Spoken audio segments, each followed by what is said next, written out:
जय हिंद दोस्तों। आज की क्लास प्राचीन भारतीय इतिहास के स्रोत पर आधारित है। इसमें जितने भी क्वेश्चन कंप्लीट कराए जाएंगे उनमें जो है टोटल व्याख्या सहित आपको बताए भी जाएंगे। तो चलिए अब हम अपनी क्लास की तरफ चलते हैं। क्वेश्चन फर्स्ट है, पुरातात्विक स्रोत है।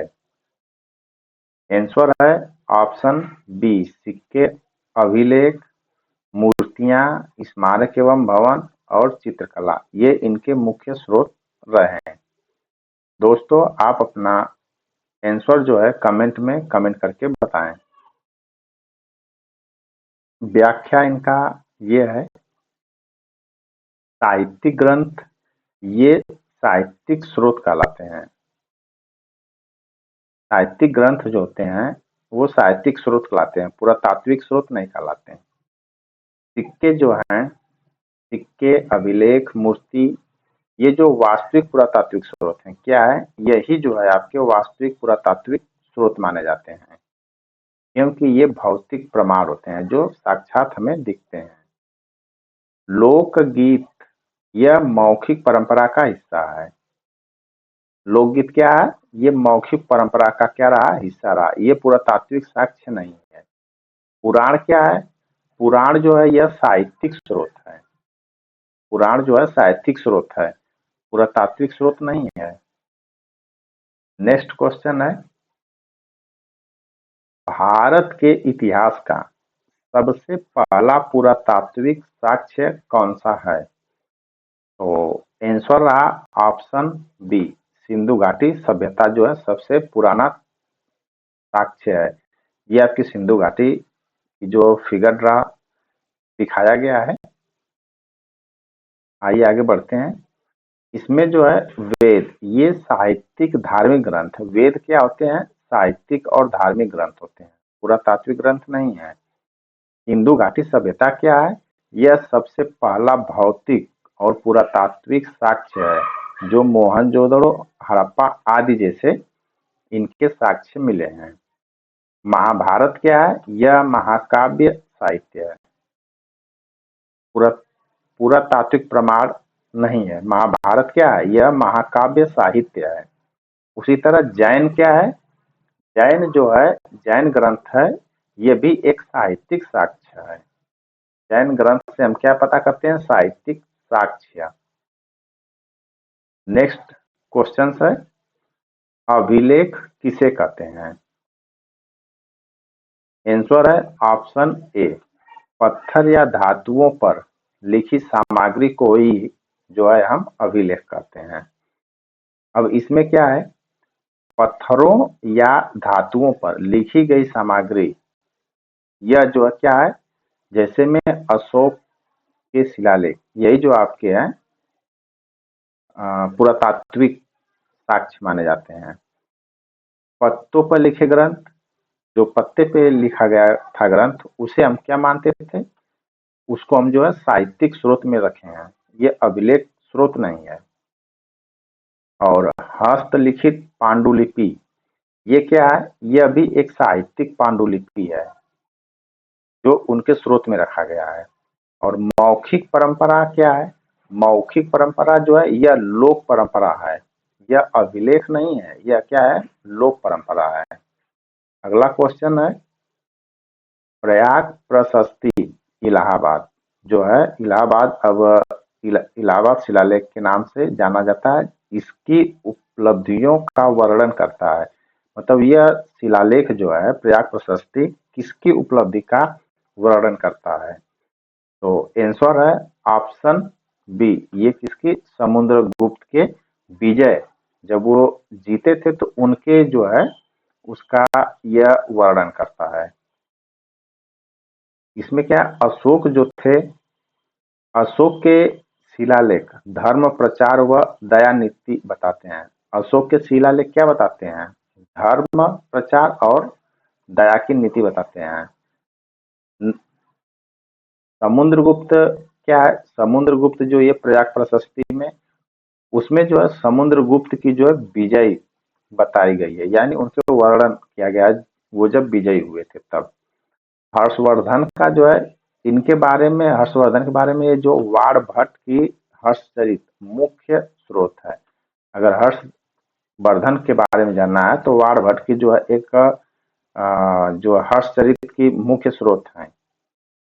अकबर के बारे में जानना है तो अकबरनामा और आईने अकबरी, इनके जो क्या है, ये मुख्य स्रोत हैं। ये प्रयाग प्रशस्ति नहीं है। सिक्कों के अध्ययन को क्या कहते हैं? तो सिक्कों के अध्ययन को हम क्या कहते हैं? आंसर है ऑप्शन बी, मुद्रा शास्त्र कहते हैं। इसमें जो है अभिलेख शास्त्र, ये क्या है? यह अभिलेख जो है शिलालेख, ताम्रपत्र के अध्ययन को कहते हैं। शिलालेख और ताम्रपत्र के जो अध्ययन होते हैं उनको हम जो है अभिलेख शास्त्र बोलते हैं। मुद्रा शास्त्र किसे कहते हैं? जो सिक्कों के अध्ययन को हम जो है न्यूमिस्मेटिक, उसी को हम जो है मुद्रा शास्त्र कहते हैं। पांडुलिपि शास्त्र क्या है? यह हस्तलिखित ग्रंथों के अध्ययन को कहते हैं। पांडुलिपि शास्त्र जो हस्तलिखित ग्रंथ थे उन्हीं के अध्ययन को जो है हम पांडुलिपि शास्त्र बोलते हैं।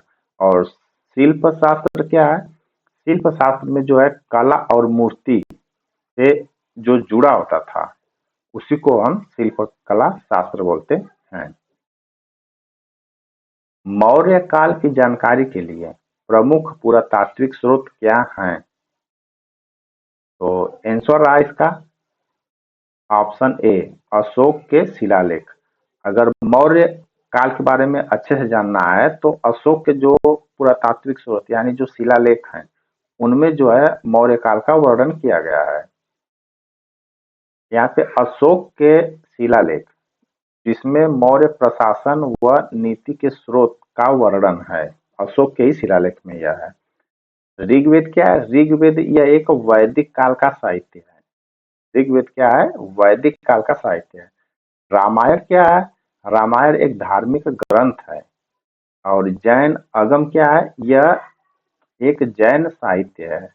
जैन की जो साहित्य होती है उसे हम जैन आगम बोलते हैं। अभिलेखों के अध्ययन को क्या कहा जाता है?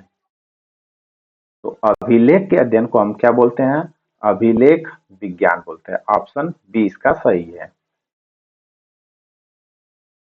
मुद्रा शास्त्र, मुद्रा शास्त्र अभी पढ़े हैं आप। सिक्कों के अध्ययन को हम जो मुद्रा शास्त्र बोलते हैं। अभिलेख विज्ञान में क्या? अभिलेखों का जो अध्ययन किया जाता है उसी को हम अभिलेख विज्ञान बोलते हैं। पांडुलिपि शास्त्र क्या है? जो हस्तलिखित होती है उसी उसके अध्ययन को जब हम करते हैं तो वो पांडुलिपि होती है। और इतिहासकार लेख क्या है? इसमें जो इतिहास लिखने की एक विधा जो होती है उसी को हम इतिहास लेखन बोलते हैं। इलाहाबाद स्तंभ लेख जिसको हम प्रयाग प्रशस्ति बोलते हैं, किस लिपि में लिखा गया है? तो आंसर है ऑप्शन ए, ब्राह्मी लिपि में जो है इलाहाबाद स्तंभ लेख लिखा गया है। इसमें जो है ब्राह्मी लिपि क्या है? ब्राह्मी लिपि जो प्रयाग प्रशस्ति ही जो है ब्राह्मी लिपि में लिखी गई है, जो समुद्रगुप्त की विजय के बारे में बताया गया है। और नागरी लिपि क्या है? नागरी लिपि ये बाद का विकास है, नगरी लिपि है। और खरोष्टी क्या है? खरोष्टी जो उत्तर पश्चिम भारत में प्रचलित थी। कहाँ प्रचलित थी? उत्तर पश्चिम भारत में ये खरोष्टी काफी प्रचलित थी। संस्कृत भाषा क्या है? संस्कृत जो है, ये संस्कृत भाषा संस्कृत है। यह लिपि ब्राह्मी लिपि है। किस विद्वान ने सर्वप्रथम ब्राह्मी लिपि को पढ़ा? तो आंसर है ऑप्शन बी, जेम्स प्रिंसेस ने जो है ब्राह्मी लिपि को पढ़ा।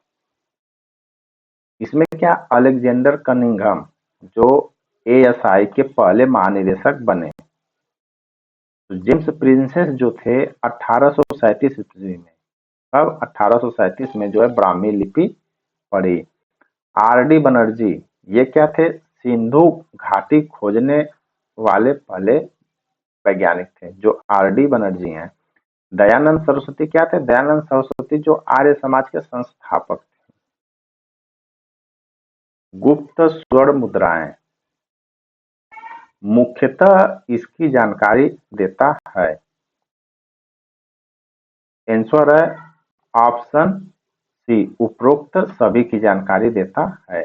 गुप्त स्वर्ण मुद्राएं जो हैं गुप्त काल की अर्थव्यवस्था के बारे में बताती है, धार्मिक जीवन के बारे में बताती है और समाज व्यवस्था के भी बारे में ये जानकारी देती है। कौन? गुप्त स्वर्ण मुद्राएं।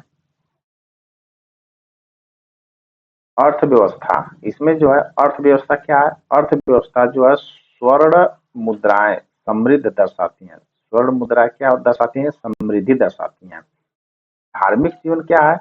मुद्राओं पर देवी और देवता बने होते थे। मुद्राएं क्या दर्शाई? उस पे जो देवी और देवताएं बने थे, तो वो क्या है? धार्मिक जीवन था। समाज व्यवस्था क्या था? इसमें जो है समाज की गतिविधियां झलकती थी। जो उनकी मुद्राएं थी तो उसमें क्या थी? समाज की गतिविधि झलकती थी। इस तरह से ये सभी रहेंगे। अशोक के शिलालेख किस भाषा में लिखे गए? तो आंसर है ऑप्शन सी, पाली भाषा में अशोक के शिलालेख लिखे गए थे। इसमें जो संस्कृत ये बाद में प्रयुक्त हुई। प्राकृत जो है अधिकांशतः शिलालेख जो है प्राकृत भाषा में है। पाली भाषा में क्या है? पाली भाषा में जो है ये बौद्ध ग्रंथों की भाषा थी। किनकी भाषा थी? बौद्ध ग्रंथ की भाषा थी। अपभ्रंश क्या है? अपभ्रंश जो है यह मध्यकालीन भाषा है। अपभ्रंश कब की है? यह मध्यकालीन भाषा है। बेसनगर का हेलियोडोरस स्तंभ किस धर्म से संबंधित है? आंसर है ऑप्शन ए। आंसर है ऑप्शन बी, वैष्णव धर्म से संबंधित है। ये इसकी हेलियोडोरस पिलर की जो है फिगर, इसमें ये जो स्थित है ये बेसनगर में स्थित है। वैष्णव जो है हेलियोडोरस यानी यूनानी राजदूत। हेलियोडोरस किसको बोलते हैं? यूनानी राजदूत ने विष्णु भक्त के रूप में स्तंभ बनवाया। किसके रूप में? विष्णु भक्त के रूप में यह स्तंभ बनाया। कौन सा? Heliodorus pillar. मेहरगढ़, जिसको हम बलूचिस्तान के नाम से अब जानते हैं, इस काल का पुरातात्विक स्थल है। तो मेहरगढ़ जो है पुरातात्विक स्थल है। इसका आंसर है ऑप्शन बी, नवपाषाण काल का जो है यह पुरातात्विक स्थल है। आइए इसके बारे में हम जानते हैं। पाषाण काल प्रारंभिक शिकार जीवन। प्रारंभिक क्या था पाषाण काल? ये शिकारी जीवन हुआ करता था। नवपाषाण काल में क्या है? मेहरगढ़ नवपाषाण का प्रमुख स्थल है। कौन सा? मेहरगढ़। नवपाषाण का प्रमुख स्थल कौन सा है? मेहरगढ़ है। हड़प्पा क्या है? हड़प्पा यह बाद में यह शहरी चरण थी। उत्तर वैदिक का यह साहित्य काल है। उत्तर वैदिक को हम जो है साहित्य काल बोलते हैं। भीमबेटका किसके लिए प्रसिद्ध है? भीमबेटका यहाँ पे देखिए फिगर में दिखाया गया है। भीमबेटका जो है प्रसिद्ध है। आंसर है ऑप्शन सी, गुफा चित्रकला के लिए प्रसिद्ध थी। यह एक गुफा है। इस गुफा में ये देखिए रेड कलर से जो है क्या बनाया गया है? इसकी चित्र बनाई गई है। उसी को हम जो है भीमबेटका बोलते हैं। गुफा चित्रकला जो है भीमबेटका की प्रसिद्धि इन्हीं से होती है। यानी कि भीमबेटका को हम किस किस प्रसिद्धि के नाम से जानते हैं? ये गुफा चित्रकला के नाम से जो है हम भीमबेटका को जानते हैं, या उन्हीं से भीमबेटका को प्रसिद्धि मिली। अमरावती स्तूप किस धर्म से संबंधित है? तो अमरावती स्तूप जो है संबंधित था। इसका आंसर है ऑप्शन बी, बौद्ध धर्म से संबंधित था अमरावती स्तूप।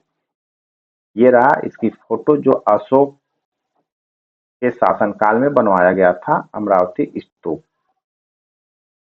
इस तरह से दोस्तों आज के क्वेश्चंस कंप्लीट हुए। चैनल को लाइक, सब्सक्राइब और शेयर करें। धन्यवाद।